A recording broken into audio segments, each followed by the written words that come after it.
Okay, so welcome back to another guide on this channel, and on this occasion we need to talk about the CRAVE from Behringer. So this is not a review, this is going to be a complete in-depth guide about this synthesizer. So if you're looking for a 10-minute review, this is not going to be it. So on this one we will cover everything that the synth can do, minus the patch bay. I'm going to record a separate video just talking about all the ins, going one by one, and talking about all the ins and the different outs that you have with this synthesizer. But I'm going to do it on a separate video, because if not, it's just going to turn this one into 2 hours. Because the panel right here, we're going to talk about every single knob and every single switch, and then we will learn how the sequencer works. And the sequencer goes really deep. We're going to spend a lot of time just learning all the things that this can do. So this guide is time-coded. Everything is divided in sections. So if you already know the main panel, you can check the chapters on this guide, and you can maybe jump through a different section. Maybe go and learn just what the sequencer can do.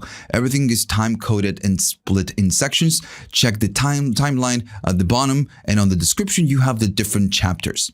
Okay, so enough intro, let's, just begin. So first of all, this synth is loud. So you have two main outs. You have the VCA and the line, which is this one, the one I'm connected right now. And then you have the phones. So if you're going to a system, or maybe you're going to your DAW, maybe you need to use VCA line. That's the real out, not the phones one. The phones, it's for your, for your headphones.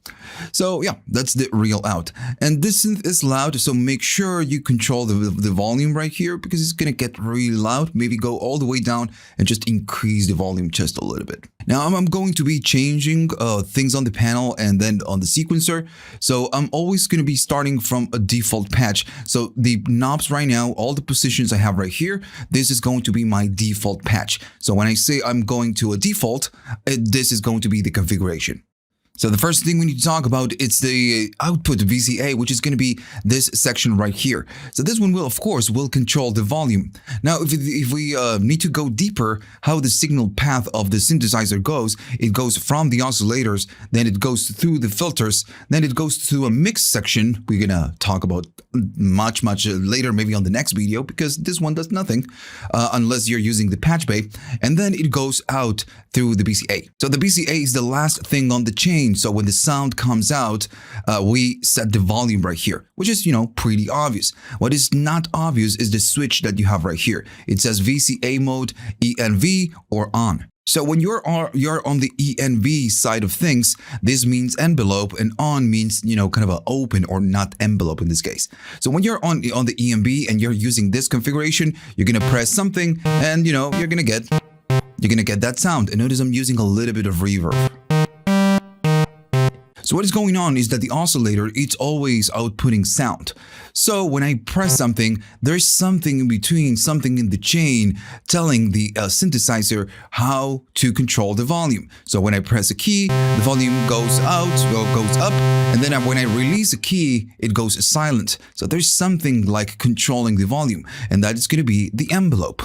So when you're on ENV mode, this envelope is controlling the output of the BCA. So for example, if I go right here and I put a slow attack, notice that the sound is gonna ramp up. If I go really slow, the sound is going to smoothly go up, and then it will decrease. Now we will talk about envelopes in a second. But yeah, when you're on ENV mode, it means that the envelope will control the output of the VCA, the overall volume that comes out. Now when you're on, it means, and notice I'm not doing anything. So when you're on, you're basically kind of a disabling or bypassing the envelope. The envelope is just kind of a disconnected. So when it's an on, and you press a key, notice that the frequency is going to change, because the oscillator is always listening to which key you're pressing. So when you play, just a lower C, it's just going to play that frequency, but the envelope is not in the way. It's not lowering the volume, and it's not providing anything. If I do something to here and I go and modify this one, maybe go slow attack, and I press a new key, nothing is going to happen, right? We don't get that ramp up that we had at the beginning. Now, since we are talking about envelopes, let's talk about envelopes. So on some synths, you get a couple of envelopes to control how the sound comes out. And also you get a different envelope to control the filter, the filter modulation. Now on this one, you don't. You just get one single envelope. And I'm going to go all the way down on the decay and all the way down on the attack. So you get just one to control how the volume goes out. And you get one to control the filter modulation and a couple more things. So you don't get many. So how the attack, decay, and sustain are going to work. Now this guide, it's a family show. I'm explaining this for all audiences because maybe this is your first synth. Now if you already know how envelopes work, you just can skip this section. So right now we are on MENV mode, which means that the envelope is going to control how the sound goes out of the synthesizer. So if I press something, the sound goes up. And if I release a key, the sound dies. And this is because we are going through this configuration. So if I go all the way to the sustain down and I press a key, I'm starting to get nothing. I'm getting a pop. Okay, so let me just go back and do maybe a little bit of, let me just for now go to off. We're going to talk about this in a second. So you get an attack and a decay. Now the sound, of course, when it goes through here, it needs to go through the envelope and the envelope will decide how slowly or how much time the sound is going to go up in gain and how it's going to go down. So the attack is going to be how slowly we're going to go up, and then the decay is going to be how slowly are we going to go back to silence. And these two are going to be time-based knobs. They're not levels. So for example, if I do something like this, and for now I'm just going to enable the sustain and do a little bit of sustain, right? I'm going to do a little bit of attack, right? I'm going up on the attack. So the sound, and let me go down to sustain, the sound will rise and then it will die, right? How weird. So again, the attack is a time control. So how much time is going to get for the attack to go up to the maximum level of output and then is going to die. So if I go really slow, it's going to slowly go up. Now then at some point, I'm still pressing the key, but then the sound dies. So the decay is going to control that, how the sound, when it reaches maximum amplitude, is going to go down in volume. So if I go and do something really slow, the sound is going to go up, and then you're going to slowly go down. So like I've told you, the attack and the decay are just time knobs. How much time it's going to take it to go up and how much time it's going to take to go down. Now, it depends on the sound that you want to create. Of course, you need to decide what you want to do. Maybe you want to start really fast and you want to decay it really slow. So it's going to start fast and go slow. Right? It depends on what you want to do. Maybe you want to do kind of a pluck kind of a thing. So you can do, right? Okay, so remember, these ones are just time knob based. Then you have the sustain. Now the sustain is going to be a level control. So if I press something right now, maybe do a little bit of decay. If I press something, notice that the sound dies. And I'm holding something. I'm holding a key. So if I go to the sustain is going to be deciding how much or when we are going to be kind of sustaining on a certain point. Because right now the sound goes up, then goes down to full silence. But maybe I just don't want to go to full silence. I just want to stay somewhere in between. So now we are somewhere in between. I'm going to play something, it goes up, and then the sound is going to sustain right there because I'm holding a key. We entered a sustain stage. So let me do it again. So the sustain, of course, is going to be a level. If I go down on the sustain, notice that the level goes down. And if I go up on the sustain, of course, is going to go up and it's going to stay right there.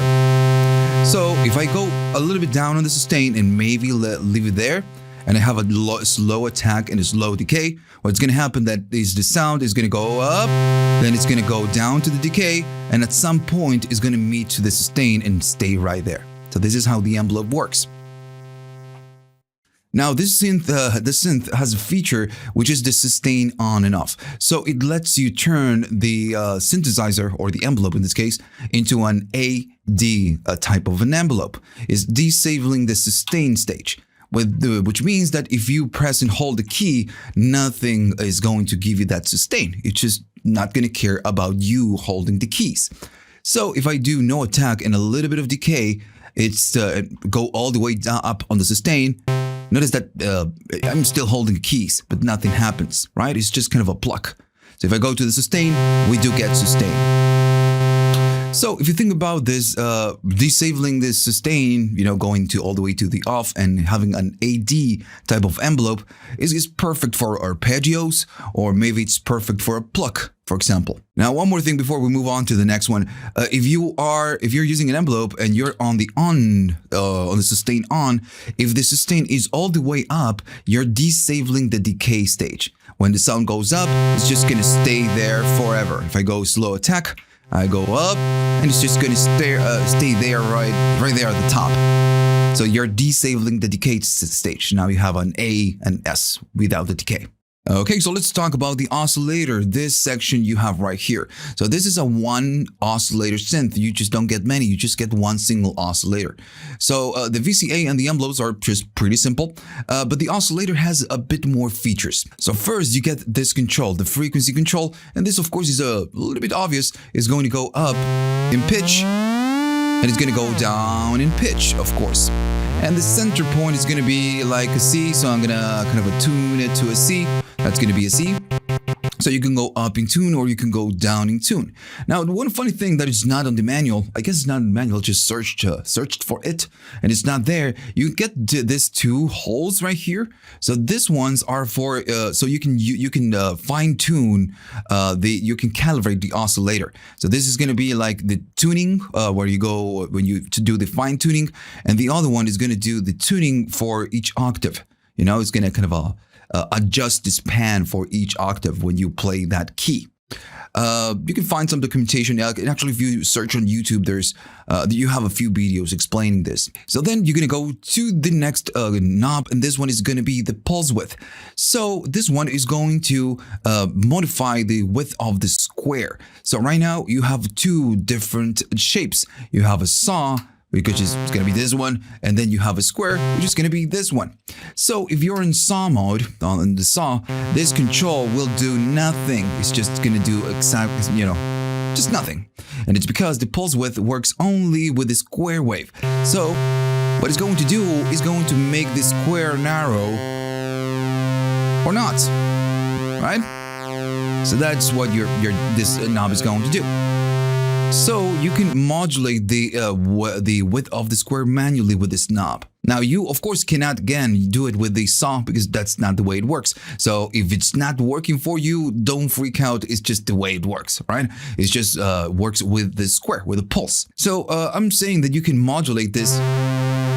You can modulate this manually, and I'm saying this because you have other controls right here to kind of programmatically or just, automate some kind of a modulation. And okay, so let's go to the next category, which is going to be the OSC mod, this knob. So at the bottom right here, it's going to say mod source. So this mod source is going to decide what you want to use as a modulation source. So you can do an LFO, which is going to be this section, the one that says modulation, or you can use an envelope and it's going to be this section. So now we know that the envelopes can control the output of the amp. They're going to be controlling the filters, but they can also control some modulation that we can do to the oscillator. Now, what kind of a modulation can we do? Well, we can modulate the width or we can modulate the frequency, and you have the switch right here. Since now we know what the width is, let's just, start with the width. So what is going to happen when you are on ENV, notice that the LFO just says LFO and the ENB, it says OSC mod. That means that you can use something on the patch bay to use an external kind of a modulation. If you're not using the patch bay, it's going to use the envelope by default. That's kind of the pre-wiring. So when we are on the ENB side of things, on this side, the amount of modulation that you're going to do is going to be decided by this knob. This is a kind of an attenuator, or let's say an amount knob. So if you're on the ENV and you go up, notice that the width of the waveform is kind of changing. So what's deciding how much of this modulation we do is going to be this one. Now, the one in charge of doing the modulation is going to be the envelope. So it depends on what we have right here. The width is going to be affected. So right now, and of course, always depends on what you're doing on the rest of the synth. Right now, the envelope is controlling the output, the volume that goes out. So it's kind of in the way of things. I'm going to go a little bit down in volume. I'm going to go to the on, right? So now it's just we have a constant sound. Right, okay. So what I want to do, I want to play a key and I want to have some kind of modulation to the width. So we are doing 50%. So if I do something, notice it's like just changing from one width to the next one. Let me just go higher in pitch. And it's a little bit weird, and it's because we are very fast in this, very fast in that, and we also have a sustain. So I'm going to go to sustain off. Now remember that the envelope, it's not controlling the volume anymore. So we are only using the envelope to do some kind of modulation to the width. So if I do a slowish attack and a slowish decay, now we are going to see some kind of modulation. Notice it's going up, and then it's going back. Right, so that's what it means. Now, how much do we do is going to be, again, this one. Notice that it goes really aggressive. Almost we cannot hear it because the pulse width is just too thin. Right. Of course, you can decide how much you're going to do. And maybe you can start in a different place on the pulse width.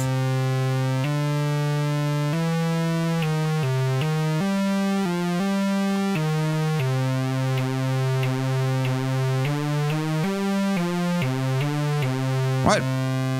Now, the other thing that you can do is you can modulate this with an LFO, which is going to be this section. We're going to talk about the LFO in a second, but it's just pretty simple. Whenever you play something, and right now, let me just go to on. Notice how it's going. So this is now the modulation, the LFO. So the envelope, this one, is going to be a one-time instruction. So when you hit a key, the modulation is going to kick in and you will do that, that modulation. But it runs only one time. Now the LFO is a constant kind of a modulation. It's like a loop. It goes over and over and over and over. Now, of course, I'm doing too much, so let's do a little bit and get something a little bit more normal. So the LFO, of course, is going at some speed. If you go up in speed, it's going to go faster. And if I go slower, it's just going to be a very slow kind of a movement. Right. So we're going to talk about the LFO in a minute, but this is what you can do. You can do envelope, you can modulate it with the envelope, or you can modulate it with the LFO. Now, the other option is doing frequency modulation. So what is frequency modulation? Well, right now, when we use a modulation, it's like us going right here to this knob and kind of doing something like this, right? Kind of a modulating. Well, this is going to do the same thing, but to this knob, to the frequency. So if I decide to use the envelope as a modulation source, notice that what we get, and let me go to this one, is modulating the frequency. So we go up in pitch and then it goes down to the original. So if I go very slow in attack, notice that we go very slowly and decay very slowly in pitch. And if I go to the LFO side of things, we are going to get that sound. If I go to a square, we're going to get that ambulance kind of a sound.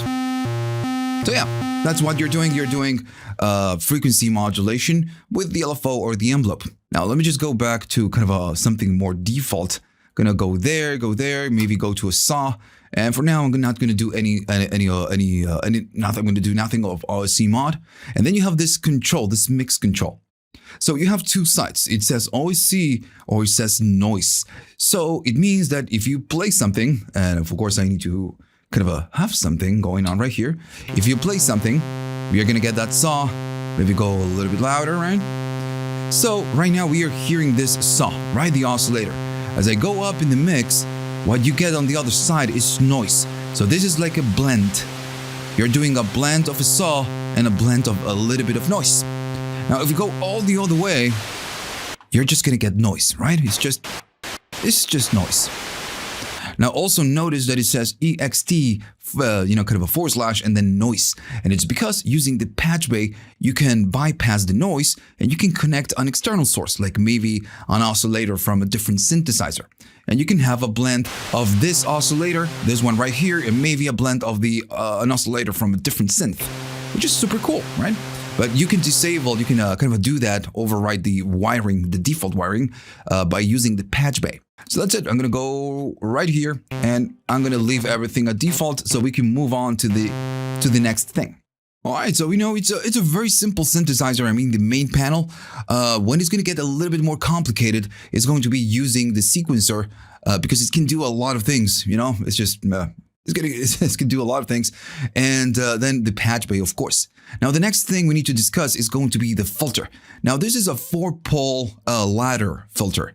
Now, this is a subtractive synth. So the purpose of a subtractive synth is to remove the frequencies that we don't want by removing them, right? So if I maybe go to a square and I play something, look at the frequency spectrum right here at the bottom, right?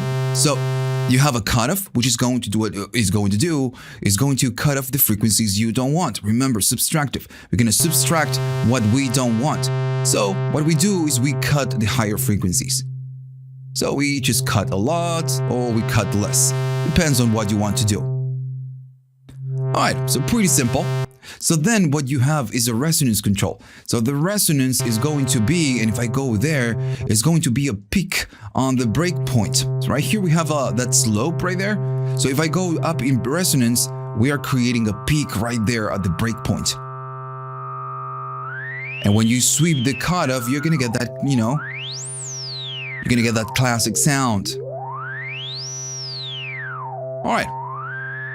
If I go down in resonance, we're going to go back to normal. Now, there's one thing that you need to know with ladder filters is that when you go up in resonance, the lows are going to decrease. Notice that I'm going to go up in resonance, and notice on the spectrum that the low frequencies are just going down as we increase the peak. And this is just something normal. It's not your unit. It's the way it works. Right? Okay, so very good, very simple and straightforward filter. Now, the other thing that you can do is that you have a mode right there. So you can use this filter in a low pass mode or a high pass. So low pass, what we are using right now, it means that you're going to be cutting high frequencies, right? And the other mode, it means that you're going to be cutting low frequencies. Instead of cutting the highs, you start cutting lows. Notice that we get nothing, but if I go up, we're going to be cutting low frequencies. And now, of course, the resonance, plays a part. If I go up and I go down, we are going to get that. Right. So, it's just nice. Sometimes we don't even get a high mode. So it's nice that they've included the low. It's nice that they've included the on right here on the envelope. And it's nice that they've included the on and off of sustain so we can have, something extra on the envelopes. So it's a pretty small and simple synth, but, we get some cool things. All right, so then I'm going to go back to nothing. All right, so then what you have is the modulation section. And since we already know how the modulation works on this one, is that, remember on the output, we use the envelope. We can use the envelope to modulate the width out of the frequency. So this one is still going to use the envelope for modulation. And maybe you can see the issue right here. We are using the same envelope to do a lot of things. So that's kind of a limitation, but that's a normal thing with synthesizers. Okay, so the amount of modulation we are going to do is going to be decided by this knob. And the modulation that we will do, it will just modulate the cutoff. So let's say that what I want to do whenever I play a key, I want to do something like...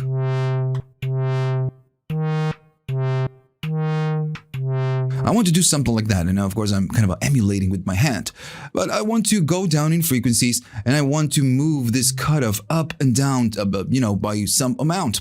So the envelope is going to be it's going to decide how much of this modulation, or how we will do this modulation, and how much of that modulation is going to be this control.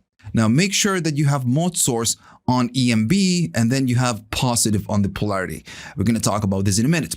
So when you press something, notice that it sounds that we get high frequencies. And if I go all the way down on the mod, we are not doing modulation. It sounds pretty dark. And it's because we are cutting a lot of frequencies.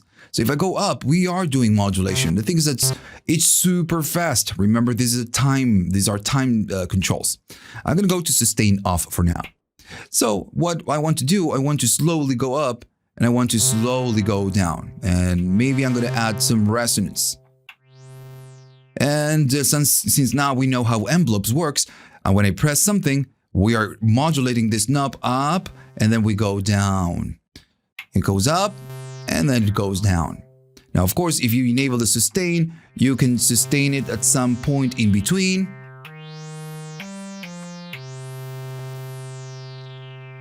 Right, and the amount of how much of this you're going to do, of course, is going to be this control. And if you want to do less, you can do a little bit less of this. Right, so that's how the envelope modulation works. Now, what you can do, instead of using an envelope, you can use an LFO. So this is going to be the LFO. We are in a square. I'm going to do a little bit more, and I'm going to bring a little bit more high frequencies. I'm going to go back to something more normal right now. Right.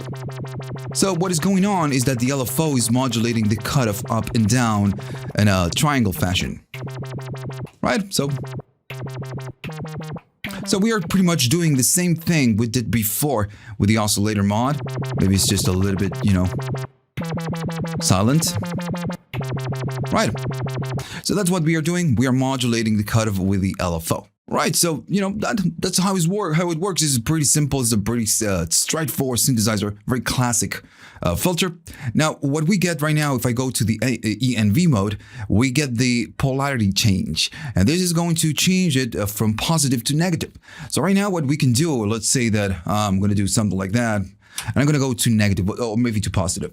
So if I press something, and maybe I'm going to do something like that, and disable the sustain, we know that when I do something, the cutoff is going to move from this point, and then it's going to go up, and then it's going to go down. That's what we are doing with the envelope right here, with the attack and decay. It goes up, and at some point, it's going to go down, right? And we are going to kind of fast. Goes up, and then goes down. So when I do negative, none of that is going to happen. And it's because we are doing it on a negative fashion. So in this case, if I go up, and I do the same thing, notice that the opposite is happening. We are going from here, we are going down, and then we are going up, right? You're starting right here at the top, then we cut, and then we go back.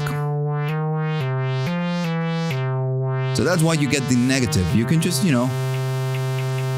have different sounds or just different configurations and get different things out of this. And again, this is just another thing that you don't get on all synthesizers.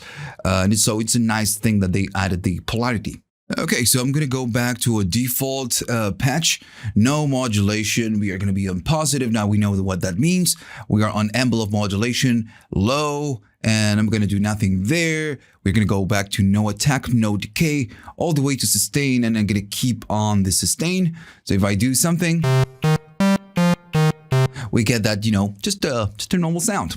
Now we need to talk about the modulation, this one, which is going to be the LFO. Now, notice that we almost kind of covered everything about the synthesizer on the main panel. So the LFO is just very, very straightforward.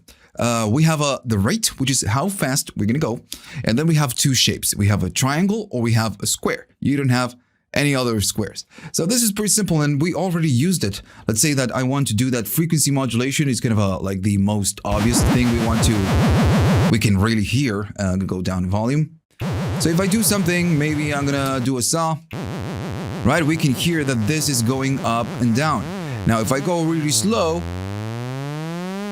you have that going up and down, and the LFO is deciding how this is gonna happen. If I go to square, it's going to be like an on and off type of instruction. We go on and we go off, right? Right, so that's how it works. Now, of course, if you go up, it's just going to go much faster.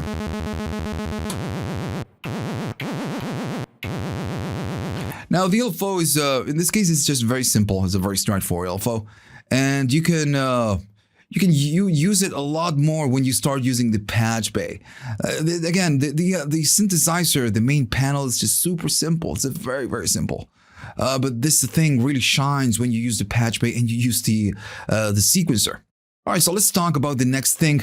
I'm going to do no OSC modulation, and we need to talk about the glide. Now, the glide, also called, sometimes it's going to be called portamento. Now, it depends on the synth, how it works. It depends on the synth. On some other synths, you can decide how much this synthesizer is going to glide. So, okay, maybe you don't know what a glide is. I'm going to go back to just do a default sound. Right, so I'm pretty much doing nothing. So if I'm doing a low C and I do a high, right, nothing's happening. We're just getting that frequency when I click or press a key. Now the glide is going to kind of a glide or slowly go to the next frequency. So if I go all the way up in the glide, I'm going to press down and nothing is going to happen. But when I go to the next one, notice that it's like it's going to the next one. And this is going to always happen when you hit a key. Now, if I go all the way to this key, it's going to travel from this one all the way to this C. And how fast this is, it's going to do it is going to be the glide control. You know, how long it's going to take. So if I'm here, notice that it's not doing any glide because this is the last key I played. But if I play a new key, it's going to travel all the way to that key. Now, of course, the distance of the key we play is very important because the travel is going to be more or is going to be less. So, for example, I'm going all the way on the glide and I press a low key. It's a very long travel. But if I play a key that is very close to this one, the travel is going to be very little, right?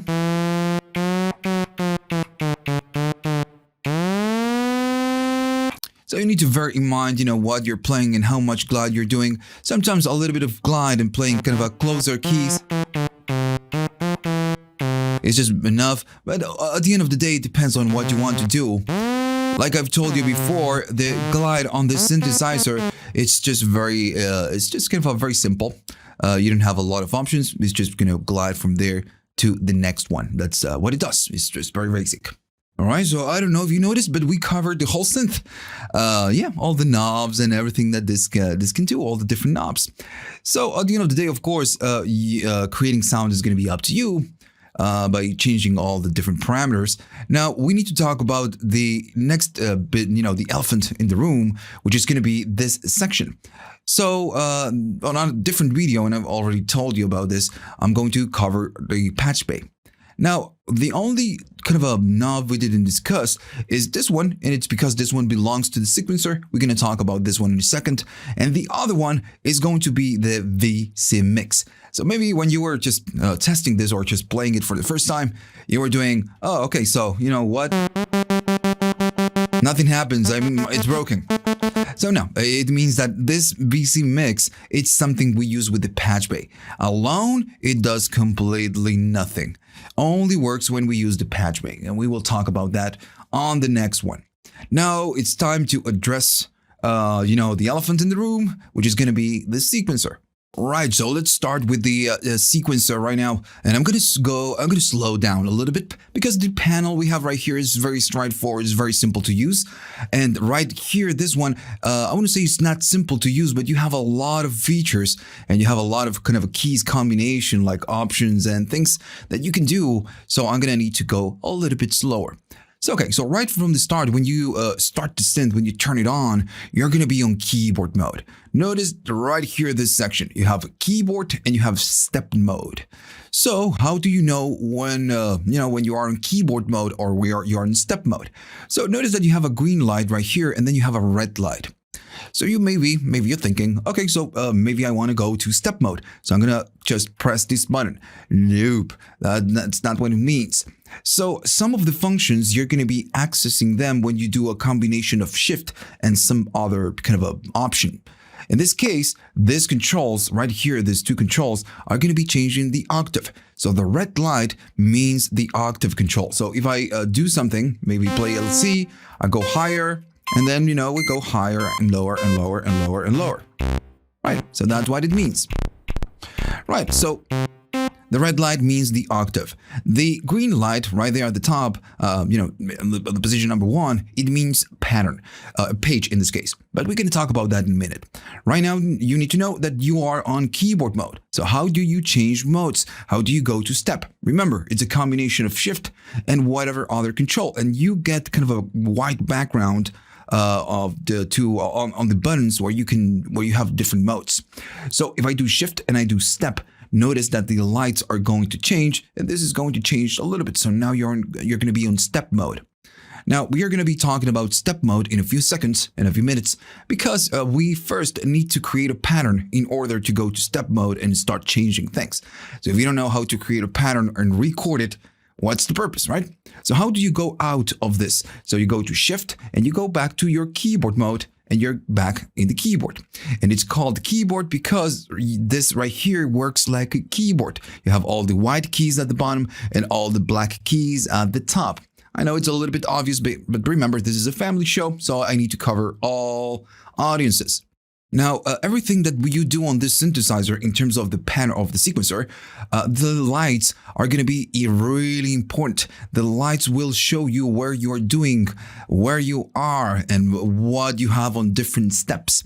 So the lights are essential on this sequencer. Okay, so of course, everything is, now we know that we can change to keyboard and step. So we need to record a pattern. We need to kind of do something with this, right? That's the main purpose. So I'm going to be starting default. The synthesizer has nothing stored in memory because I've deleted everything on purpose, just to record this. So you can connect it to your computer via USB. And notice on the oscilloscope, on the spectrum, there is kind of some kind of a mud, some kind of a noise right there. You see the noise floor right there. This is because of the USB. Right now it's connected. If I disconnect it, you get no noise pretty much from this synthesizer. It's just a USB. So what you can do, you can connect it to USB. You can download the application from Thrive, and you can store or you can save all the patterns that you've created on the sequencer on your computer. Now, I'm going to be doing some things. I'm going to be saving and deleting and doing a lot of things. So if you have patterns and you don't want to delete them by mistake, my advice is you go to your PC and you save them. Don't make me responsible for deleting your patterns, okay? Okay, so let's say that you want to record a pattern. First, you need to make sure that you will start with a clean pattern, right? With an init patch. How does an init patch sounds? If you do plain stop, it's going to start playing. And this sounds like an init patch. It's going to be C and one step, just playing and playing and playing. So that sounds like an init patch. Now, if of course, you don't have an init patch, how can you reinitialize the patch so you can start from the scratch? So it's a combination of buttons. It's going to be shift, then you do a reset, and you do pattern. And this one is going to reset the patch and bring you back to that init that sounds like this. Okay. Now, of course, that's, something that you're going to be using the whole time. Shift, reset, and pattern at the same time to start an init, a clean pattern. Now, how do you record the pattern? Okay, so if I go right there to record, whenever you do record, it's going to start listening to your keyboard, So I'm going to play chromatic keys, and I'm going to do 1, 2, 3, 4, 5, 6, 7, 8. And, skipping the black keys, of course, but I'm going to record 8 steps. So it's going to be 1, 2, 3, 4, 5, 6, 7, and 8. And that's it. I'm going to go and get out of the rec mode. And if I do play, we get it. Okay. Pretty simple, right? Okay, let me just go a little bit down in volume. Okay, so now, of course, this is going this fast. Now, this knob will adjust the tempo. You can go slower or you can go faster. Right, so pretty simple, Now, notice that at the bottom, it says swing. So again, remember that you can go to shift, and when you do shift and you move the swing, it's going to do swing. Now, also notice, remember that I've told you that the lights are really important. So when you do shift and you enter the swing mode and you move it, notice the lights. So this means that you have 8 different values of swing. And if you go to all the way to number 1, it means no swing. But you can go up and you're on the number 2, intensity of 2, intensity of 3. And as you go up, you have 8 different kind of values for intensity. 8 is of course, the largest. And you go all the way down, you have no swing. Right, notice that when you change the knob, since it's a one single knob to change the tempo and the swing, and you move it, it's gonna go really slow. So you need to kind of readjust the tempo. Right, so that's it. That's how you record step. All right, so let's go a little bit deeper. I'm gonna go and do play again. So we will play my sequence, and we have this kind of a chromatic sequence. So notice that the step number 8 is blinking. So why is that? So it means that the step number 8 is the end of the sequence. And why? Why is the end of the sequence? Well, on this one, you can store up to 32 steps on a single pattern. For example, I'm going to start with an init patch, right? Remember that this is what we recorded. So if I do shift, then reset and pattern, we are back to an init patch. So if I do play, we are on that, right? Okay. So what I want to do, I want to record 32 steps of something. And I'm going to do something simple. I'm not going to go crazy. I'm going to go rec, and it's 1, 2, 3, 4, 5, 6, 7, 8. So that's going to be the first 8. Remember, we can do 32. So if I keep doing it, and if I go maybe 1 octave up, and if I go up again, so now we just recorded 32 steps. If I go out of rec and I do play and go a little bit faster. Right, so there you go, 32 steps. Now, how do you know that you have 32 steps? Notice while you're doing play, the lights are doing something else right now. It's the green light, it's not stuck on the page number 1. It's toggling between the 1, the 2, the 3, and the 4. So if I do play, notice that now we are the 3, then we are on the 4, and that goes back to 1. So it's because you have 32 steps. Right now we are on the page 3, number 4, 8 steps, the next 8, the next 8, and then the next 8. Alright, so these lights, they will tell you on which part of these 8 steps you are, on which part of the pattern. So these are called pages. You have 4 different pages with 8 different steps each. So, 8 plus 8 plus 8 plus 8 is going to be 32. So again, it's just going to show you on which page you are. Now, of course, there's a way, right now, if you do play, notice that when we get to the page number 4, the end of the sequence is going to be the number 8, and that one is blinking. All right. So yeah, that's how you know where you are on the pattern, which one is the end. Okay, so let me go back to an init patch for now. So we have nothing, right? Okay. So now, before we start talking about how saving patches or saving presets or patterns in this case, and storing and everything else, I need to make sure how the unit works in terms of storing. Because if you don't know how it works, you're going to get lost navigating, the storing, and potentially lose your sequence. And I'm going to show you in a second why. So how CRAVE works is that you have 8 banks. On each bank, you can store 8 patterns, and each pattern can hold 32 steps long. And the 32 steps are going to be divided in 4 pages, remember? So it's a lot. So you have 8 banks, you can do 8 patterns on each bank, and then you have 32 divided on 4 pages. Now, of course, the problem is now, how do you know in which bank or pattern or page you are? Okay, so I'm going to start from the scratch, right? We have nothing in memory. Everything is right, like it came out of factory.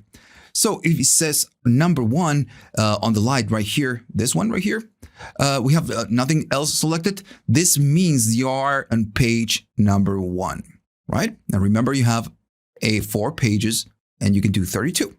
Now, how do you check which pattern you have selected? Because remember, you have 8 on each bank.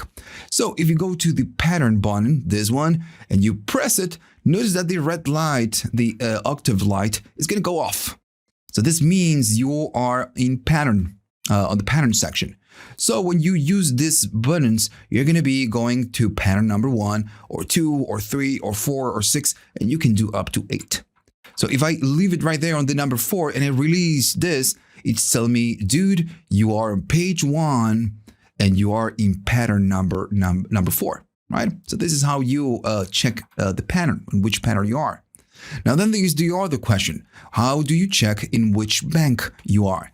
So this is pretty much the same. Notice that the same button says pattern and bank. So you can do shift and pattern, and now you're going to be able to see the banks. So you have 8.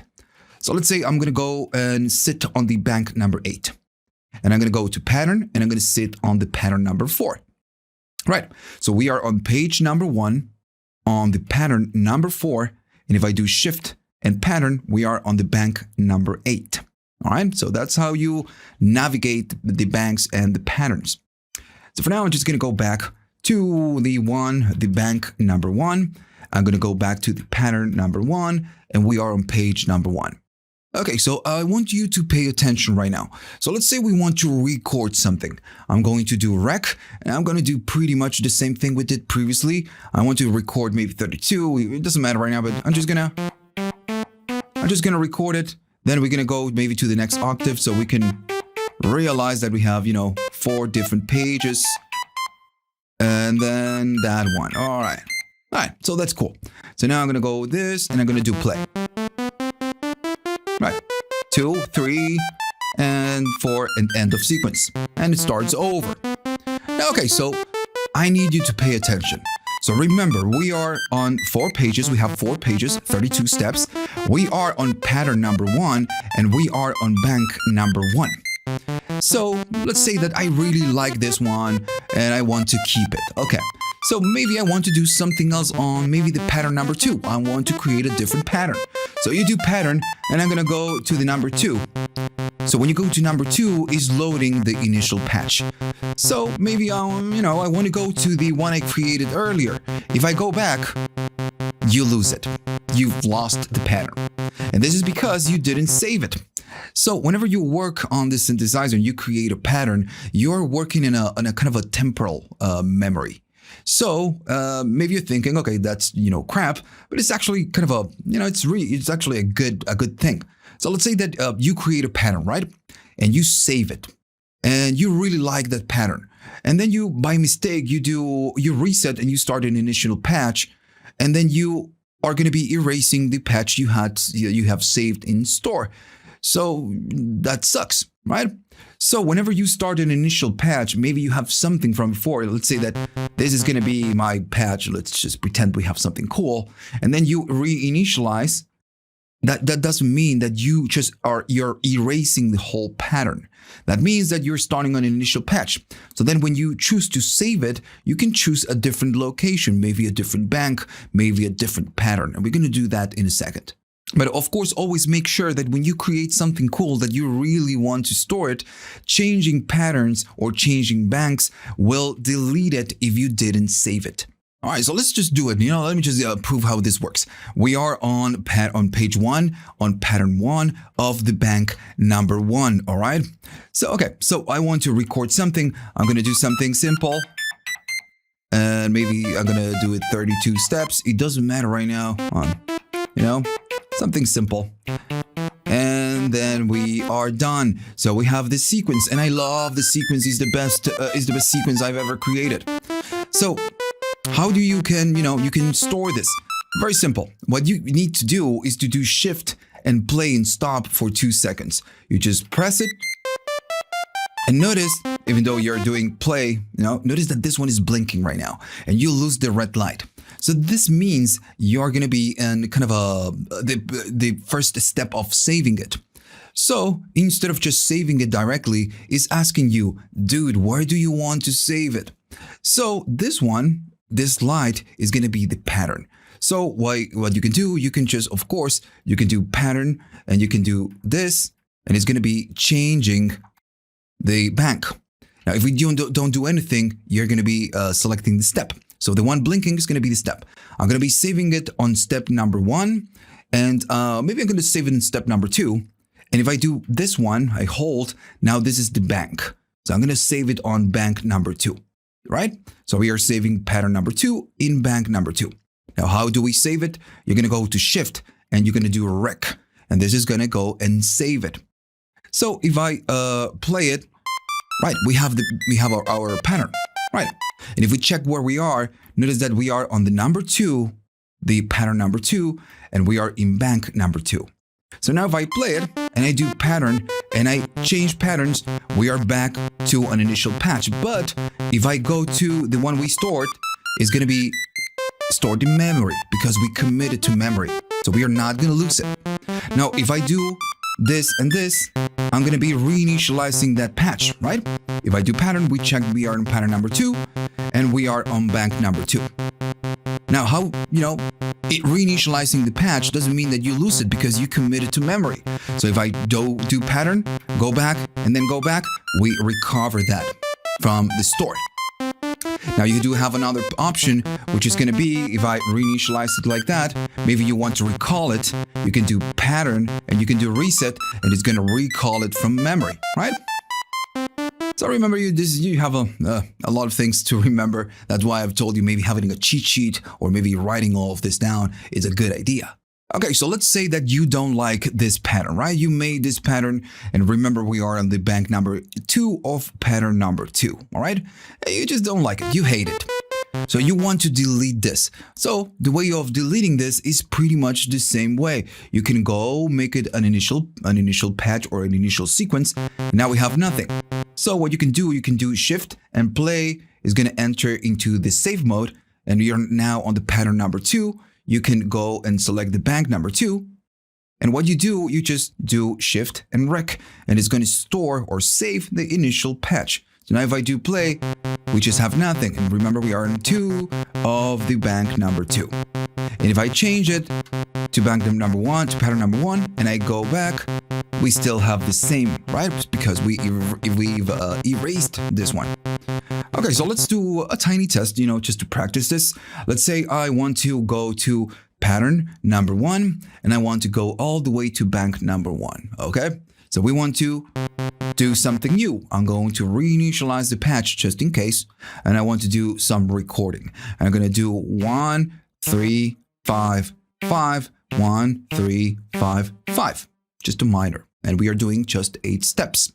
So once you are done, you're going to play it, and that's how it sounds. Okay, so now I want to save this.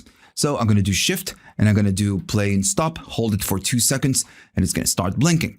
You select the pattern. I'm going to start on the pattern number 1, and I'm going to select the bank, holding that key, pattern bank, and it's going to be the bank number 1. How do we save it? Shift and rec, and that's done. We are saving the pattern. If I change patterns by mistake, we don't lose it. And if we reinitialize again, we want to recall it, we can go out of the pattern and go back, or we can do pattern and reset, and we are going to recall it from the store. Right, since now we know how to save patterns and how to create patterns, we can do several things to each pattern. We can record accents, we can record rests, we can tie notes, we can do a bunch of things. And we're going to learn how to do that now. So I'm going to start on pattern number 1 of the bank number 1, and I'm going to start with an init patch. So if I play, we have nothing. Cool. So I want to record the same 1, 3, 5, 5, which is the minor chord, right? A minor arpeggio. So what I want to do, I want to record. So I'm going to go to record mode. So while you're recording keys, what you can do, you can record other things besides, the frequency or the key that you want to record on that step. So if I'm going to do 1, 3, 5, 5, I'm going to record the first step. So this is going to be my first one, right? And I'm pressing and holding. Now, this one right here, it says reset and accent. And the other one, it says hold and rest. So while you're holding this key, you can record, of course, the note that you're doing, but the frequency you're doing, but also you can record an accent. I'm going to press this key, and notice that the number 7 is going to go on. So this is telling you that you're recorded a note on that step, but you're also recording something else. So the lights right here will tell you what you're recording. 8 means something, 7 means something, 6, and 5 means something as well. So the number 7 means that on this step, you've recorded an accent. That's the number 7. Maybe you want to take note of that. So remember, we want to do a 1, 3, 5, 5. So I'm going to do 1. We already did that. I'm going to go to the second step. I'm going to do a 5 right here. And the step number 4, what I want to do, I want to record a rest. A rest means that it's going to play nothing on this step. It's going to go play nothing and then go to the next one. So I'm going to record a rest. I'm going to play nothing right here. And the step number 4 is going to be a rest. And notice that we are now on the step number 4. And the step number 4, it says that we've recorded a rest. And the number 8 means rest. So I'm going to do the same thing. I want to do the same thing, but on the step number 5, 6, 7, and 8. So I'm going to record my first, which is going to be this one. I want to do an accent on that one. The 7 goes up. Then I want to do 2, and I want to do 5. And the last one is going to be the same thing, which is going to be a rest. So I'm not going to play anything, and I'm going to do a rest. So we have 8 steps. The first one is going to be an accent. Then we have note, note. Then we have a rest. Then we have an accent, note, note, rest. Right? That's how we do it. If I go out of the rec mode and I do play stop, notice that the first ones, the 1 and the 5, they have an accent. And the accent means that it sounds a little bit louder. That's all. And the number 4 is not playing, and the number 5, it's not playing. We are adding a rest. Now, while you're doing play, notice that the lights will tell you what you did on each step. So if I go slower, so we can really see this, maybe I'm gonna go slower.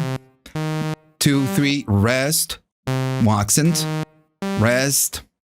Right. Notice that the lights will tell you what you're doing on each step. Right. So that's how you record an accent and you record step. Now, when you go fast, it's of course a little bit hard to see what you're doing right here. So if you go down on the tempo, it's just going to be a little bit easier to kind of see what you're doing. Right. Now, of course, now what we need to do, we need to talk about how we can change this, because we've recorded this, but maybe I don't like it, right? I just don't like it and I want to change it. I want to get rid of the accents and I want to add a note right there on the rest. I want to kind of dispose the rest. Okay, so how can you edit? So what you need to do, you need to enter into edit mode for each of the steps. Now you can do this while you're playing it, or you can do it while you stopped, right? So how do you go to each step? So with the shift button, when you do shift and you hold it, you can go to whatever of the 8 steps that you have right here, 1 through 8. And make sure that you have the one selected in this case. And why? Well, remember that you could have 32 steps, right? So you might be on the page number 1, 2, 3, or 4. And we're going to talk about this in a minute. So what I want to do, I want to edit what we have, right? I want to get rid of the accents. Okay, so I'm going to be doing 1, and I'm going to select the step number 1. And I know when I select it that it's telling me, dude, you have an accent right there. How can I remove the accent? I play the accent and it's going to toggle this. So if I go to this one, and if I play this key, what this is going to do is going to change the key we recorded here, right? The keyboard, we are still in keyboard mode. So make sure that if you want to edit the step number 2, you do shift and you go to step number 2. Because if you press a different key, you're going to be changing that key. You're going to be changing that key you're playing. And let me just show you. I'm going to go to number 1, right? If I play something else like an 8 right here, which is going to be an octave higher, I'm going to do that one. And if I get out of here and I go into select shift and select the same step, it's going to get out of edit mode and I play. And let's go a little bit faster. Notice that this one is an octave higher. So yeah, make sure that when you want to edit the step and you don't want to change the key, you deselect or you get out of the edit mode. So for now, I'm just going to select this and I'm going to go back to the original pitch, which is going to be that one. And I get out of the edit mode and I get the same thing. All right. So remember, we have this one, this one, and this one, and this one is going to be rest. So I want to edit that one. I'm going to go to number 4, and it's telling me that right there that we have the number 8 on, which means rest.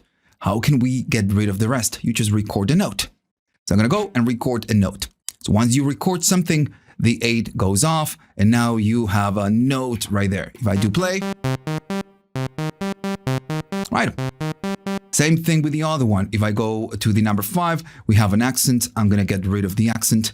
If I go to the 8th one, we have a rest, and I'm going to get rid of the rest, and I'm going to record the note like we did before. And I'm going to go out of the edit mode like that, and I'm going to play. And now we have a note on each of the steps. Right. So what happens if you have many pages? How can you kind of toggle through different pages? Right, so right now we have a sequence of 1 through 8. I'm going to do reset, and I'm going to start with an init patch. We have nothing. Right, so I'm going to start recording. So we have 1, 3, 5, 5, 1, 3, 5, and the 7th. And if I do play, we're going to play that, but I want to keep going. So I'm going to go 1, 3, 5, 5, 1, 3, 5, 8. Or 7th in this case. And then I'm going to keep going and going and going until I reach the maximum of 32 steps. Right. So now if I play this, get out of the rec mode and I do play, we have 32 steps. Right. So maybe I want to edit some of the things we did right here. So right now it's going super fast. And if I stop, is going to stop on whatever page we are currently right now, right? If I stop, we are on page number 2. But I want to edit this, so how can I navigate through the different pages so I can maybe edit steps? So when you do page right here, you're in page lock mode. So I'm gonna do play, and notice we are on the number 2.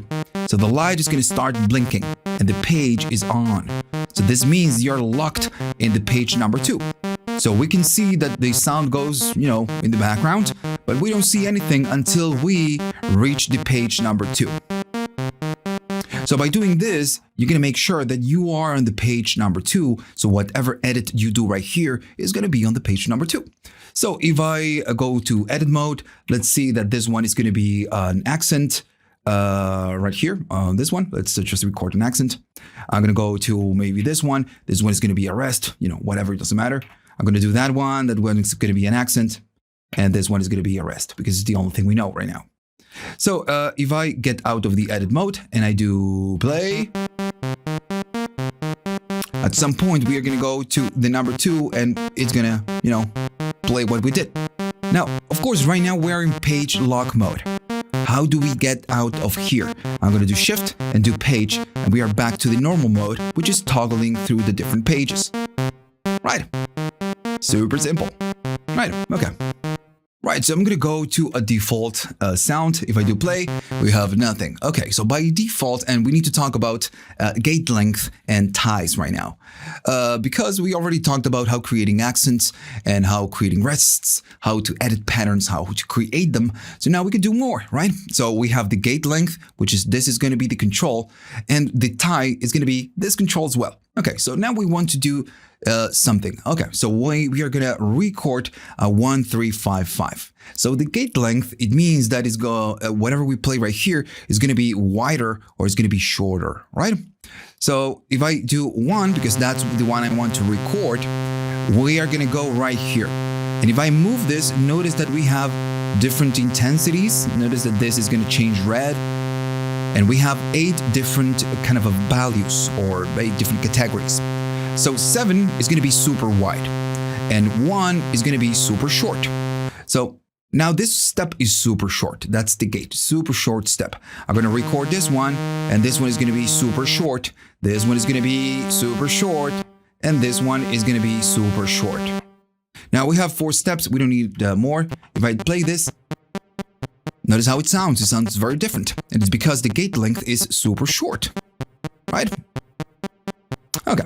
So I'm gonna, of course, do play stop. What if we want to edit them? Same thing we did before. I'm gonna go to step number 1, and by going to this step, I can change the gate length by doing this. Now we can go from 1 till 7, and number 8 is gonna be a little bit special. I'm gonna talk about this one in a second. I'm just gonna put them all in 7. I'm gonna go and edit the step number 2, and I'm gonna make it 7. Now the step number 3 is gonna be 7. And the last one, the step number 4, I'm going to make it short, right? It's going to still stay on number 1. So I get out of this edit mode, and if I play it, notice that this one is really, and of course we change the tempo. The 1, 2, 3 are really long, but the 4th is super short. So that's how we change the length. All right. So we can record ties, but it depends on the synthesizer sometimes how the tie is going to be. On this one, it means that the envelope, this envelope we have right here, will not re-trigger. So we record a step and we go to the gate length of something. And right now we have a default patch, default sequence. We have nothing. If I record something and I make this one and I do 3 and I go to 5 and I go to 5, we're going to have these 4 steps. We have the usual stuff. What we can do, we can record the time. So I'm going to go to edit mode and maybe I'm going to go to the number 3. And remember, when we are in this mode, we can change the gate length. Now, if I go to 8, 8 means tie, that you're tying. So what this is going to mean, if I get out of this mode and I play it, that's what it means. So notice that when we go to 3 and 4, and I'm going to go down in tempo, it sounds like the 3 and the 4 last longer. And it's because the step number 3 and the step number 4 have the same key, right? We are doing 1, 3, 5, 5. So it's 5 and 5. So it sounds like this note is longer, but it's not longer. It's because we are not retriggering the envelope. Right. So by doing a tie, what means is that we don't retrigger the envelope. Now, of course, this is going to change if you're you're playing different keys. Let me just show you that right now. I'm going to go to something, edit patch, and I'm going to play all different notes. So I'm going to record. I'm going to do 1, 3, 5, 7, and then 1, 3, 5, 7, right? And I play this, and we get the usual stuff. Okay, so that's fine. So now I want to record a tie. Now we all have different notes. So if I do shift and I select, I don't know, whatever, the 3 one, I'm going to go to the gate and just, I made a mistake right there. I'm going to go to this one and change it to 8. So if I get out of this mode and I do play, and what I did by mistake, I've changed the swing. So by doing shift, we can go back to the normal. So notice that it's doing the tie note, but it sounds a little bit different because we are just, have a different key.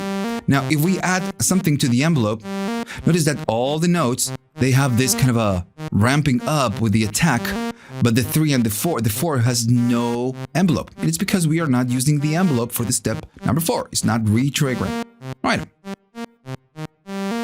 Now, of course, this is very noticeable. Let's do play again. This is very noticeable when if you go faster, it's very hard to spot. It's there, but if I go down, notice that all the steps, we have the envelope on this one going slow, slow, slow, and then not slow, right? Because it's not re-triggering the envelope. Slow, slow. Right. So when we go to this note, notice that this note we don't hear it slow. We don't hear going up in volume or slowly going up in volume. We just hear the whole note. Right. Right. So slow, slow, slow, slow, slow, and then we go and we just do the rest. Okay. Let's go again with that one. Now, now of course, if you play this faster, you can still hear that this one is not re-triggering the envelope. If I go up in volume.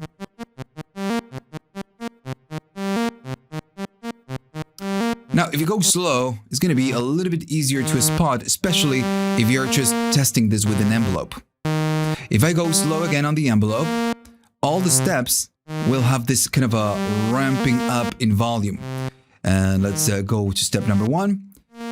Slow, slow, slow, not slow, slow, slow, slow.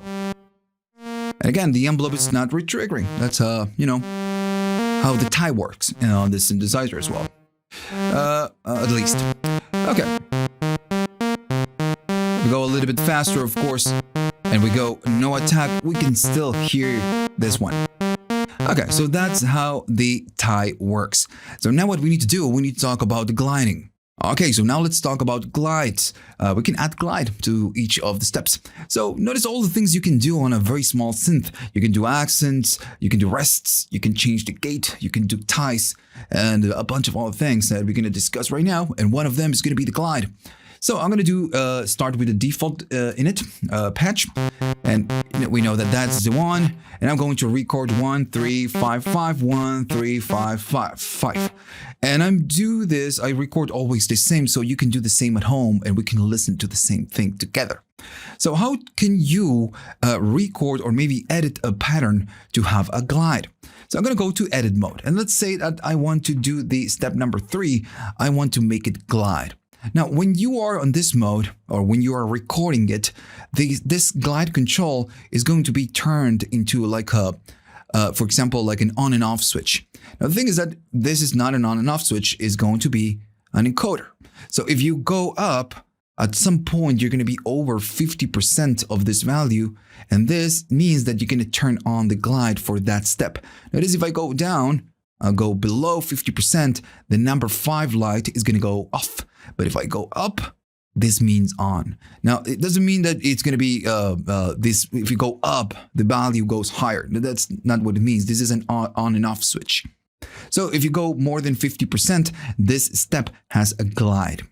Now, when you go out of this mode, this control is going to kind of control how much glide you're going to be doing. So this is still controls the global glide. So if I do something like that, for example, and I play it, notice that we hear the glide. And if I go to a different step, maybe I'm going to go and edit the number 6. And remember that we are going to be doing this to turn it on. And to get out of that step, we can define how much glide we want to do for both. Right. Good. I'm going to play stop, and I'm going to start with a new pattern.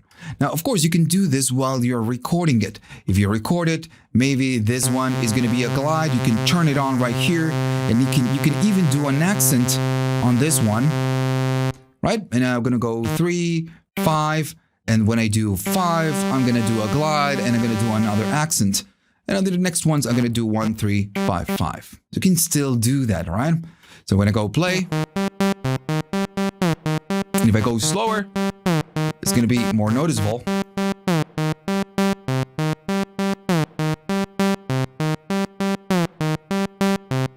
Right. Now notice on the 3 and the 4, we are doing the same key. So remember how the glide works on the synthesizer. If you're doing the same key, it will not glide to the next note because you're playing the same key. That's why on the 3 and the 4, when we added a glide to that step, we are just hearing the accent and we don't hear the glide because it's playing the same note. So maybe if we kind of remove it from here, we go to the number 4 and we remove the glide, and I'm going to go to the number 3 and I go up in glide, we're going to be hearing that one. All right. So I'm going to remove the edit, go out of the edit mode. And I'm going to do play, and now we hear it. All right. How much glide is going to be the global glide? If you go a little bit, it's going to do less. And if you go by a lot, it's going to do a lot. All right. Okay, so let me go back to an init patch.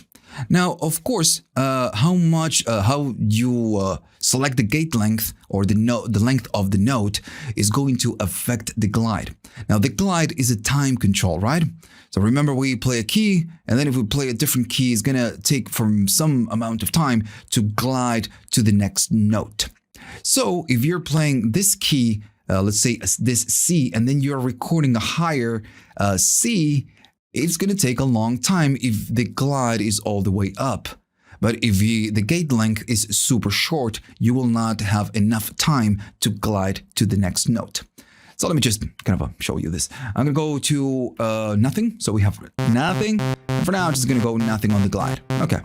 So let's say I want to record. This one is going to be my octave, and I'm going to do glide, right? And I'm going to go to this one, and I'm going to be recording this C, not this C, right? So we have like 2. I'm going to go and enable shift. Kind of got lost for a second. I'm going to go to step number 2, and I'm going to enable glide on that one. All right. So if I get out of this mode and I do play, so we have a glide on both, right? We're going to lower C and to higher C. We can hear the glide, but we don't hear the whole glide. So if I do a little bit less, we can clearly kind of hear both C's. And I'm going to show you right now the tuner that if I do a slow amount, we can still get a C on both. But as soon as you go up on the glide, you're just going to start getting other tones. And this is going to get worse if you select these ones and you make them short. Because as you make them short, you have no time. It's going to be so short that you have no time to glide, right? So it doesn't matter how much you add on the glide, it's just going to sound a little bit weird. So you need to, you need to remember this when you do glides. Okay, so now we need to talk about Ratchet. And this one is really cool. So what you can do on the Ratchet, when you record one step, you can re-trigger your envelope up to 4 times. That's pretty much what you do. Okay, so let me just start with a new sequence. And I'm going to do play, and we have nothing. Okay, so I'm going to do, again, my good old 1, 3, 5, 5, 1, 3, 5, 5. So when we play this, we have the 1, 3, 5, 5. We know this.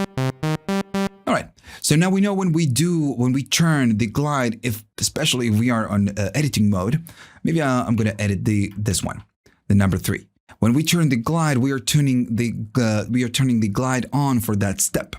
Now, if you don't use this and you go to shift and you hold the shift and now you move the glide, you are going to enable Ratchet on this one.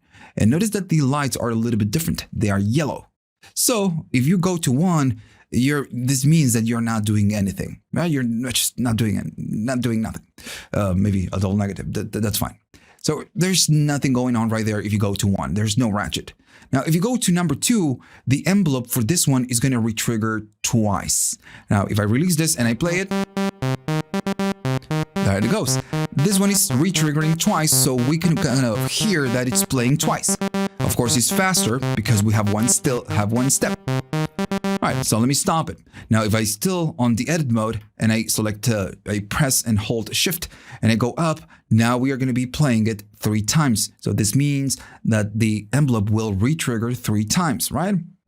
Right, so if I play it, right. And the same, with the same idea, we are still on edit mode on this one. I can go up and we can play up to 4. Right, I'm going to go out of edit mode. Right. Now remember that the envelope is re-triggering 4 times. So if the gate of this one is super short, well, you're not gonna hear much. It's gonna be super short.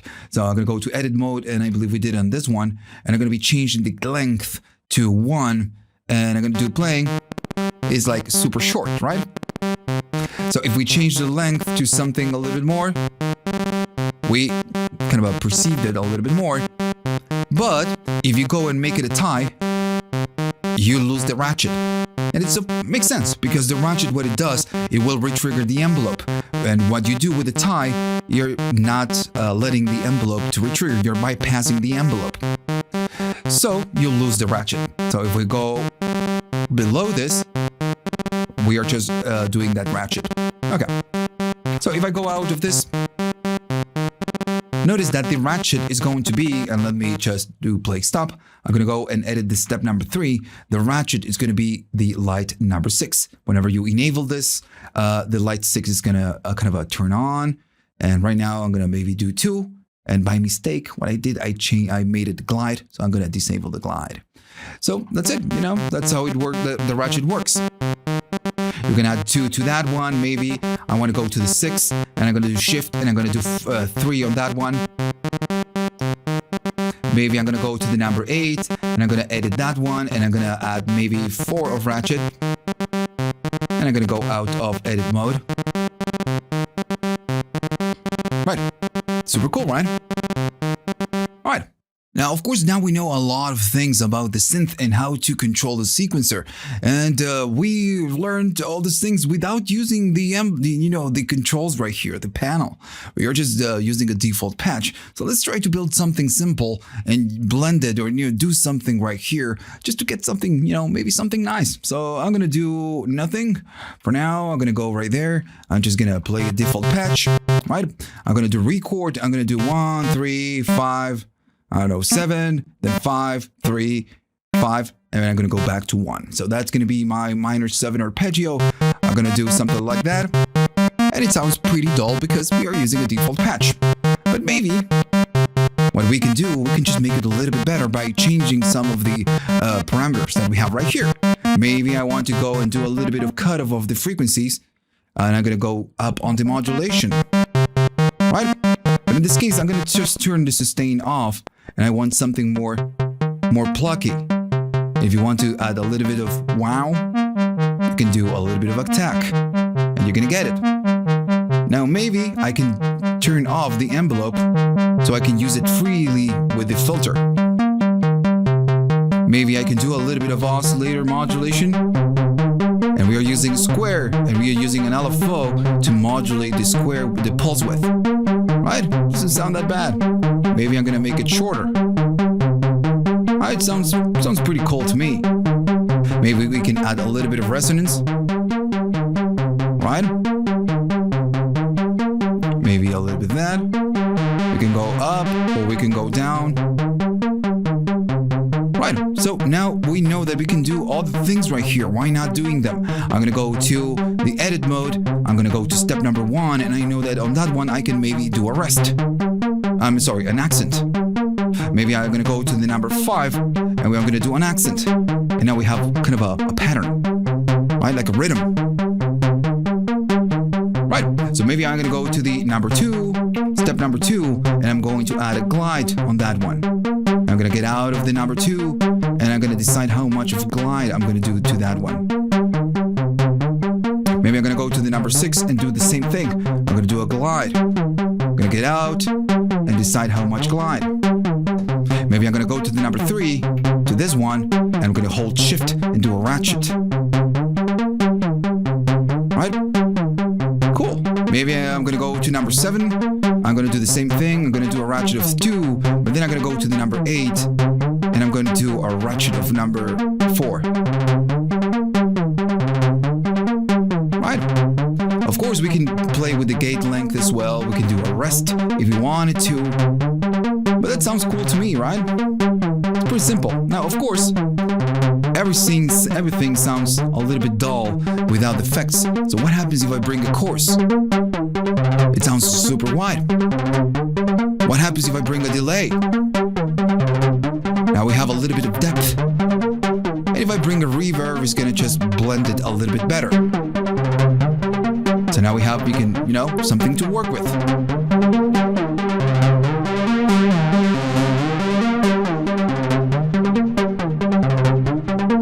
Right. So notice how easy was this with a little bit of effects and a little bit of knowledge. Okay, so we can do more. So let's see, because more is more, we can do more. So far we've been using the rec mode, but we have a step mode, right? So we've been using this one, but if you do shift and you do go to the step, you're entering the step mode. Now the step mode works a little bit different, but everything we've learned so far is going to work the same. Now the main difference is that when you work with the rec mode, you do rec and you record whatever is that you want. Now in step mode, you're going to need to shift and go through the different steps one by one and adding whatever is that you want to add. For example, I'm right now going on the step mode. I'm starting on a default patch. So we just, have nothing. So now let's say I want to create something out of this, but while on the step mode. So I'm going to go right here, go to shift, and this one is going to be on edit mode. So I'm going to go right there and press this one. And notice that the octave shows up. And this means that the keyboard is enabled when you go to edit mode on the step. So if I go to step number 2, I can record something else. I'm going to do my 1, 3, 5, 5. I'm going to go to the step number 3. I'm going to go 5. I'm going to go step number 4 and then 5. and then go to here and start over again. Then 6, it's going to be a step, the third. I'm going to go there, it's going to be 5th. I'm going to go there, it's going to be 5th. So now when you get out of the edit mode, notice that all the steps are just kind of on. And if you play, it's going to play your sequence. So at the end of the day, you just do the same thing, but you do it on a different way. And when I say the same thing, everything we've learned will just do the same thing. For example, let's say that we want to add an accent. So I'm going to go to the shift and I'm going to select this step. So we are in edit mode. So if I do accent, notice that the 7 it will light. If I go to 8 and I add an accent, that's still going to work. Everything we've learned just will work. If I go to the number 7 and I keep holding, I'm going to do a ratchet. And that still works. So everything we've learned, it's the same. If I go, I don't know, to number 2 and I'm going to edit this step, I'm going to do the glide. So now this one is going to do a little bit of gliding. I get out and I decide how much of gliding. So again, it's just the same. Now it's just a different way of doing it, but it's the same. Now what happens if I go to keyboard mode? Of course, you still keep your sequence. So you can edit right here or you can edit on the step mode. It's completely the same. Now there's one difference that you get on the step mode is that you can add rests by just tapping whatever step you wish. That's the main difference. But everything else is just the same. Now, let me just show you something because maybe it was not clear. I'm going to start over and maybe I'm going to go to keyboard mode because it's just a little bit easier to record. And I'm going to go and do the same. 1, 2, 1, 3, 5, 5, 1, 3, 5, 5. I'm going to go 1 octave higher and I'm going to record the second page. So now we have 2 pages, so we have 16 steps. Now when you do play, of course it's going to toggle it's going to go from 1 to 2 and then go back to the page number 1, right? We know this. So what happens if I go to step mode? The same thing is going to happen. It's going to go to the first one, and then it's going to go to the second one and show you where it's going. Now sometimes when you're editing this on the rec mode or the step mode, it's just a little bit annoying. So remember, you can do the pages. So whenever you tap page, you're entering lock mode. And by tapping page, you can stay on the page that you want to edit. Right? I just want to make sure that you remember this. So now we can edit the page number 1. And if we wanted to go to the next page, we just edit the page number 2. And if you want to get out of this mode, it's going to be shift and page again. And it's going to be kind of a touring you through the different pages. Alright, so I'm going to go back to the keyboard mode, and on the keyboard mode I'm going to reset and go back to nothing. And I'm going to record our 1, 3, 5, 5 one more time, but this time is going to be 8 steps. And it's because I want to show you more things. Again, we can do more. Now I'm going to be doing some playing. I'm going to do play, and while we are playing, we can press some of these buttons to do different things. So for example, if I go to the reset button, this one we have right here, we are going to be restarting the sequence and always going back to number 1. It doesn't matter on which position we are. If I go slower, I'm going to reset, and we always go back to 1 every time I press that button. Right? So that's one thing. Another thing that you can do, you have the hold button. So whenever you hold it, it's going to hold that step and just play that step until you release the key. Right? I'm going to go there, and now we are stuck on the number 6 until I release it. Another thing that you can do right now, our end is going to be the step number 8. Right? So what I'm going to do, I'm going to do shift and I'm going to do set end. And I'm going to do that. I'm going to hold the shift and the set end. And I'm going to say that now the end is going to be the number 4. So what you can do, of course, is you set the end now is number 4 and not number 8. So you have a 4-step sequence instead of an 8. Now this doesn't mean that you're going to lose your sequence. You can still go and go back to 8 and you don't lose the other steps. Another thing that you can do shift and you can do play, and it's going to play it in reverse. Starts right here and then goes back. Now what happens if you want to toggle it and start again from 1 and going up?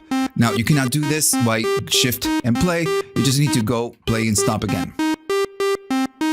Another thing that you can do, you can hold shift and you can do hold, and it's going to mute the hold synth. And as soon as you release them, it's go, back to normal. Oh, I kind of messed this up. Right. Okay. So one thing I didn't mention, and it's a little bit annoying for me, maybe the octave is too higher for me, so I'm going to reset it and do it again, but I'm going to do it on a lower octave because it's just a little bit annoying. 1, 2, 1, 3, 5, 5, 1, 3, 5, 5. Okay, so cool, right? We've been doing this. Now what you can do, and something I forgot to tell you that you can do while you're on this mode, you can just go and change and transpose whatever you did right here. Right now we start from this C, but maybe I'm going to start from here. And it's going to transpose everything. That's cool, right? Maybe I'm going to go to the 5, and then I go back to 1. Maybe you kind of already figured this out, and I kind of forgot to tell you. But yeah, you can do it.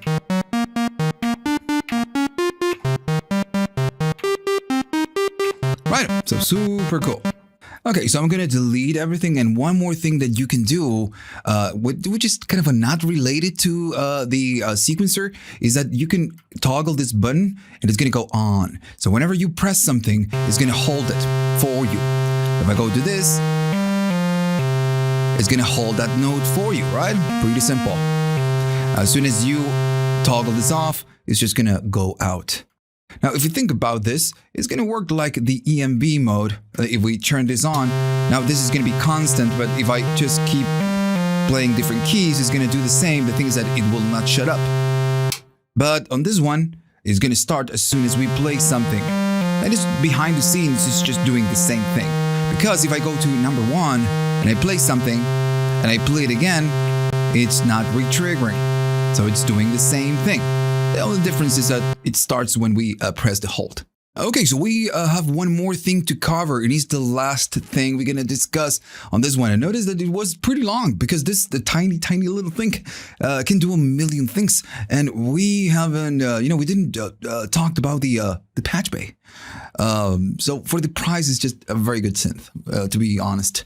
Okay, so you have an ARP. Yes, you do have an ARP. It's just a regular ARP. You can make a chord, and when you make a chord, you just hold the notes, and it will do an arpeggio based on those, those notes. Okay, so how can you do it? So for now, I'm just gonna go and start with the default patch. In this case, it doesn't matter. So when you go to ARP, notice that it says ARP and set end. When you enable this, what you can do, notice that it goes to that mode. You can go, and maybe I'm going to go to this one. And I'm going to tell you why I did this in a second. So I'm going to press a key, right? And I'm going to hold it. Now I'm going to do a chord, and it's going to, of course, do an arpeggio for me. And as soon as I release that, it's going to stop, right? It's just an arpeggio. So other things that you can do, since maybe you don't want to, be pressing the buttons every single time that you want to do an ARP. When you go out of this mode, you can double tap it, just like that. And notice that now it's blinking. So this means that when you make a chord, it's gonna hold it for you. So now you release, and it's going to hold it for you, right? Pretty simple. So another thing that you can do is that when you're in the ARP mode, you can do your chord and do hold, and it's the same thing as, double tapping the ARP. Another thing that you can do is that while it's playing, when you press the reset, or the accent is reset-accent, it's gonna add an accent to that part. It's gonna go up in volume. It's just a tiny little thing. Right? You can hear it right there. Right. Okay, so let's just stop it for now. Okay, so I'm gonna go and double tap it because I want to hold it again. So what you can do, you can change the gate length.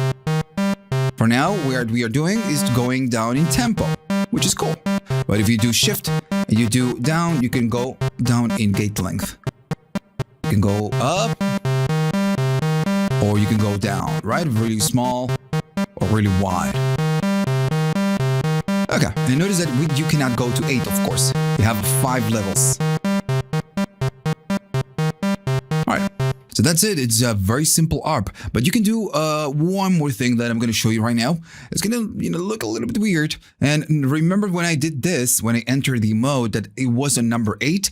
And it's because you have 8 different modes for the ARP.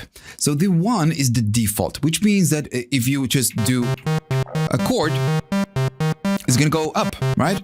Let me go slower on this one. Is 1, 2, 3, 1, 2, 3. All right, it's a triad.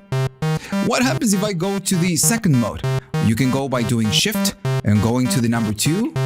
This is going to enter the second mode of the ARP. And what it's doing, it's going backwards. It's doing 1, 2, 3. Right? It's this, and this, and then loops over, but it's starting backwards. So the next one, the next mode, the number 3, is going to go up and down. It's 1, 2, 3, 3, 2. 1, 2 is 1, 3, 5, 3, 1, 3, 5, 3, 1. It's just going up and down, up and down. Right, pretty simple, right? So the number 4 is going to be random. It's just random, right? It's just random. Right, so very simple. Now the number 5 is going to be a little bit different. Now 5, 6, 7, and 8 are very similar, but they're going to do something else. So the number 5, the mode number 5, it starts to do, and remember we have a triad. It was 1, 2, 3, or 1, 3, 5 in this case. But it's going to go and start on your octave where you recorded this, and then it's going to play the same thing 1 octave higher. So it's 1, 3, 5, 1, 3, 5, 1, 3, 5, 1, 3, 5. Right. So that's the mode number 5. Now the mode number 6 is going to be a little bit weird. So we can hear that something similar is going. Now this is similar what the number 2 is going. That is starting from the end of whatever it is that you're doing and then going down. It starts 5, 3, 1, 5, 3, 1 on the octave where you recorded this. Starts up and then goes to the octave where you made this arpeggio. Now then you have the 7 and the 8. And the 7 and the 8 are very similar to the 5 and the 6. The only difference is that they will start 1 octave lower. This one is going 1, 3, 5, 1, 3, 5, but it starts on 1 octave lower and then goes to the octave where we recorded our arpeggio, or where we are holding the notes. Now the number 8 is going to do the same thing than the number 6. It starts backwards. It's going to start where you recorded the arpeggio and then goes 1 octave lower. 5, 3, 1, 5, 3, 1. Twice. Right? 1 octave on the octave you recorded it and then 1 lower. So, and if you go to number 1, it's just, the normal arpeggio. Fine. So that's it, If you think about this, I don't even remember the price of this synthesizer, but it was cheap. It was very cheap, and you can do a lot of things. Now, the main star of this synthesizer is, of course, the sequencer. Why? Well, because you have a patch bay. The everything else, the oscillators and the filters, everything sounds cool, right? Sounds like it should, but it's not something that that you cannot get from other synthesizers. Now, the sequencer is the start of the show. Mostly when you use it with patch bay, if you use the patch bay and you connect it with a different synthesizer, just to go through the signal path, or maybe to use this one to trigger some other thing, this one really shines. And the price you pay for the price you pay for this one is not a lot. So, in my opinion, and of course, Behringer is not paying me a single dime to do this, is a very good synth. If you're starting or you want some sequencer to control something else on your rig, this is a good option. Yeah, it's a good cheap option.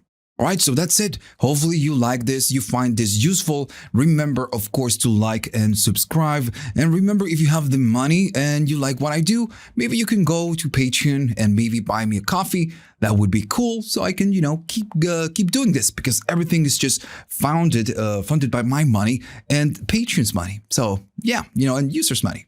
So yeah, if you want to help, you can help. Only if you have the money and you can afford it. All right. Okay, so thanks for watching. Hopefully you learned something about the Crave on this day, and see you on the next video.